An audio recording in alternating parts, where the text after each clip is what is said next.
brought to you by Silver Pumps.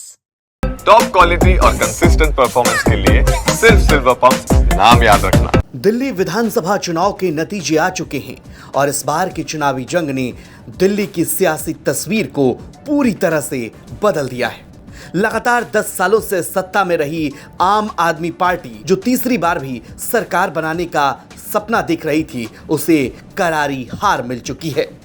वहीं 27 साल बाद भारतीय जनता पार्टी का सूखा खत्म हुआ है और उसने ऐतिहासिक जीत दर्ज कर सत्ता में आने का सपना पूरा कर लिया है। वहीं कांग्रेस पार्टी एक बार फिर से शून्य पर सिमटती नजर आई। वहीं बीजेपी की इस जीत पर सहयोगी दलों की तरफ से भी प्रतिक्रियाएं खूब आ रही है।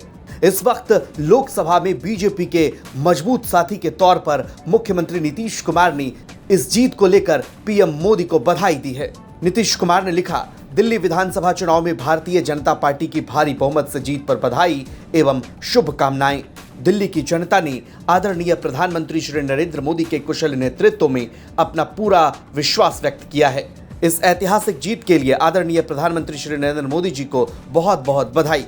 मुख्यमंत्री नीतीश कुमार की पार्टी की तरफ से भी इस जीत पर प्रतिक्रिया आनी शुरू हो चुकी है और पार्टी के राज्यसभा सांसद और कार्यकारी अध्यक्ष संजय झा ने क्या कुछ कहा, सुनिए। सरकार बन गई है सर, क्या कहेंगे? देखिए, हम लोग दिल्ली में घूम रहे थे चुनाव में और मैंने वहाँ भी कहा था कि दिल्ली का 70% एरिया पिछले 10 साल में स्लम बना दिया। बिहार का गांव दिल्ली के उन सब एरिया से 100 गुना बेटर है। ना वहाँ रोड है, ना पीने का पानी, और भ्रष्टाचार में वहाँ के मुख्यमंत्री मंत्री सब जेल में गए हुए, तो बिल्कुल दिखाई पड़ रहा था। और खास करके जो पूर्वांचल का एक बड़ा वोट है, 40% वोट पूर्वांचल का, उसके बारे में जिस तरह वहाँ के मुख्यमंत्री और आम आदमी पार्टी के लोगों की भावना थी, इस सारा चीज का एक रिएक्शन हुआ और उस वजह से वहाँ सरकार गई। और लोग चाहते भी थे कि डबल इंजन की सरकार बने। इसका एक फायदा होता है, जैसे बिहार देख रहा है कि डबल इंजन सरकार बनने से बिहार में कितना काम हो रहा है। प्रधानमंत्री जी ने कहा है कि दिल्ली झांकी था, बिहार अभी बाकी। बिल्कुल सही कहा है। उन्होंने अप्रिशिएट भी किया है कि जिस तरीके से, कल तो ये भी तो बोला है ना कि जिस तरीके से नीतीश कुमार जी के आने के बाद बिहार में परिवर्तन हुआ, तो सही है। और बिहार में भी ये सिग्नल है, ये सब बिहार में भी लोकसभा का चुनाव हुआ, पीछे आपको बाई इलेक्शन था, तो सारा रिजल्ट आपके सामने है।